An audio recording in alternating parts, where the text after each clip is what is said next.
Ya, janganlah ya. Saya kan bukan siapa-siapa. Takutnya nanti malah Pak Ganjar kalah gara-gara saya kan repot. Jangan-jangan. Yang senior-senior aja. Monggo. Nah, itu ketika wartawan menanyakan kepada Mas Gibran kalau dicalonkan atau dipasangkan dengan sesama kader Pak Ganjar Pranowo mau nggak? Nah, katanya silahkan senior-senior dulu. Begitu jawaban dari Mas Gibran, Mas Adi. Saya ingin mendapat pandangan Anda, Mas Adi. Kenapa sosok Mas Gibran dalam tanda petik seperti seolah coba dilekatkan dengan sosok baca pres lain di luar dari atau selain Pak Ganjar Pranowo yang adalah sama-sama kader internal Partai Demokrasi Indonesia Perjuangan. Apakah itu adalah cara untuk bisa melekatkan dengan sosok Jokowi yang adalah ayah dari seorang Gibran Rakabuming Raka untuk mendapatkan efek Jokowi, atau ada bacaan Anda itu yang mungkin gampang dibaca oleh publik, atau Anda punya pandangan lain? Ya, saya kira dua hal, Christian. Pertama, PDIP itu kan dari dulu memang merupakan partai politik yang saya kira memang tegak lurus ke ketua umum mereka ya, Megawati Soekarno Putri. Saya kira semua partai juga begitu. Artinya apa? Ketika sudah diputuskan capres, maka mestinya sudah tidak ada lagi isu-isu ada kader lain yang mencoba untuk bisa maju. Dalam konteks itulah kemudian kegaduhan muncul ketika ada upaya-upaya untuk melakukan judicial review misalnya, itu dikaitkan dengan Gibran. Tentu PDIP merasa sangat terganggu karena apapun judulnya sudah terlanjur diputuskan capres mereka itu adalah Ganjar Pranowo, bukan yang lain. Itu yang pertama. Yang kedua, Gibran ini kan muncul karena memang selalu dikaitkan dengan figur lain di luar PDIP, sebut saja misalnya dengan Pak Prabowo, kan begitu. Itu sudah menjadi pembicaraan umum, sudah menjadi perdebatan, sudah menjadi diskursus, sudah menjadi hal-hal yang sudah dibicarakan hampir tiap hari oleh teman-teman media. Artinya apa? Kalau butuh dukungan Jokowi, maka satu-satunya cara harus menjadikan Gibran sebagai wakil, itu saja jalan ceritanya, bukan yang lain. Inilah yang saya kira memantik keriuhan dan huru-hara politik dan dalam tanda kutip belakangan yang cukup luar biasa. Jadi selama ini memang ada kesan bahwa Jokowi itu diperebutkan. Ya, salah satu cara untuk memperebutkan pengaruh Jokowi itu ya melalui anaknya, apapun judulnya. Kalau anaknya bisa maju, pastinya disitulah kemudian Pak Jokowi akan memberikan dukungan politik secara total. Tapi saya tidak mau berandai-andai, kita tinggal tunggu aja keputusan Mahkamah Konstitusi. Kalau betul ini diputuskan bahwa di bawah umur 40 tahun boleh nyalon, nah ini tentu ada agenda-agenda politik tertentu yang memang ingin memuluskan langkah Gibran itu untuk bisa maju di 2024. Karena tidak bisa lagi kita itu menerima argumen-argumen normatif bahwa anak muda itu banyak, bukan hanya Gibran, ada Emil Dardak misalnya, ada yang lain. Betul bahwa banyak anak muda di negara ini yang top dan mantap, tapi ingat yang punya result, punya kompetensi untuk langsung jumping ke jantung kekuasaan, bisa ikut pilpres sebagai cawapres hanya Gibran, bukan yang lain. Ini yang saya kira memang menjadi perdebatan yang nggak selesai. Nah, yang ketiga, kalau mau ditambahkan Christian, ada keyakinan siapapun capres yang diusung secara terbuka oleh Jokowi itu akan mendapatkan insentif elektabilitas mencapai 7% ya, atau naik elektabilitasnya lebih dari 7%. Misalnya kalau suara Ganjar ataupun Pak Prabowo saat ini itu sama-sama di angka 30%, kalau didukung oleh Jokowi maka sangat potensial bisa menjadi 37%. Jadi 7% ini yang saya kira memang diincar betul oleh siapapun untuk bisa maju. Tapi bagi saya memang ini baru pertama dalam sejarah perpolitikan di Indonesia, Jokowi yang kader PDIP dikaitkan dengan dukungan politiknya ke kader partai lain.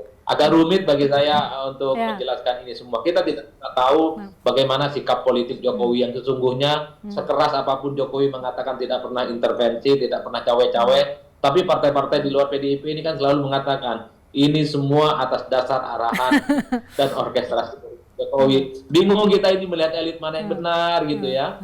Yang ini yang saya kira membuat publik kadang sebenarnya siapa yang bohong? Elitkah atau Pak Lurah kah? Kan kira-kira begitu. Saya kira semua orang punya jawaban masing-masing.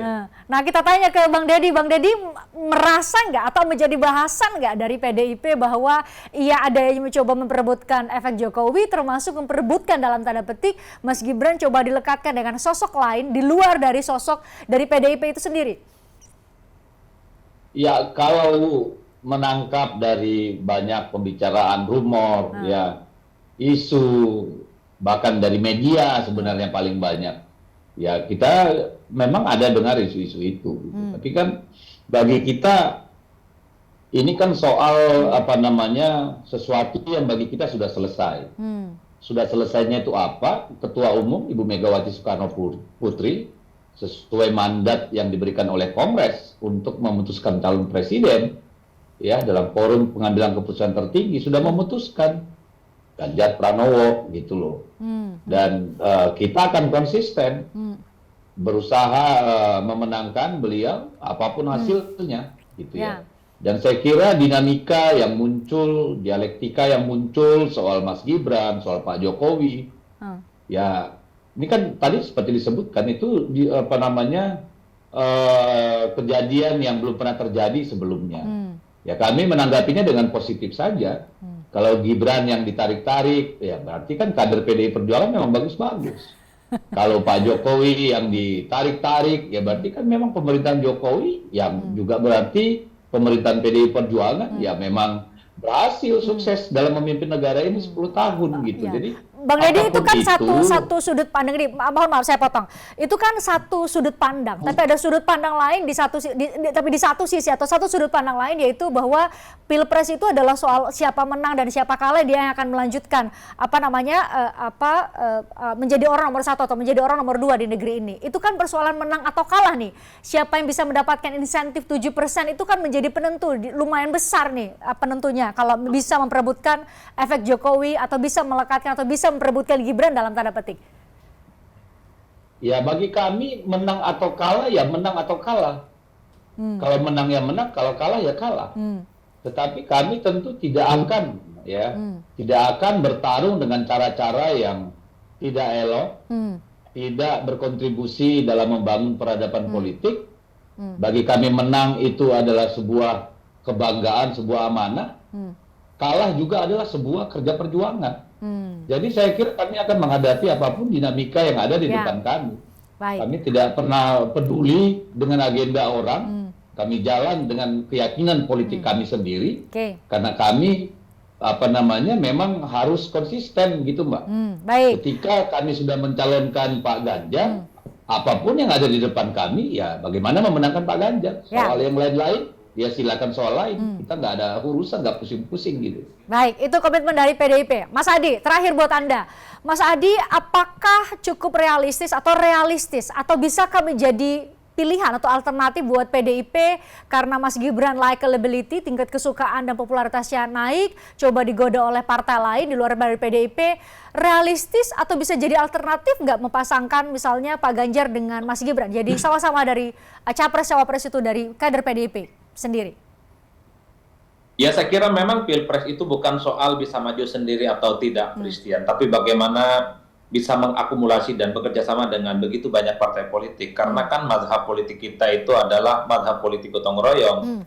Kalau mau jujur sebenarnya PDIP ini kan sejak awal bisa memajukan kader internal mereka, bisa Puan Ganjar, Ganjar Puan, atau dengan siapapun. Tapi kan bagi PDIP berpolitik itu bukan soal menang-menangan aja, tapi harus punya common platform, punya kesamaan isu, ada ideologi, dan yang paling penting adalah melangkul partai-partai politik yang memiliki tarikan napas dan orkestrasi politik yang sama. Setahu saya, sekalipun saya melihat PDIP dari jauh ya Mbak Christian, PDIP ini kan partai yang tegak lurus ke Bu Mega, udah itu saja. Tidak pernah ada dalam sejarah ketika diputuskan satu capres, siapapun orang itu, tak boleh ada yang nyerong-nyerong, tak boleh ada yang taat, tak boleh ada yang melenceng. Itu saja ceritanya.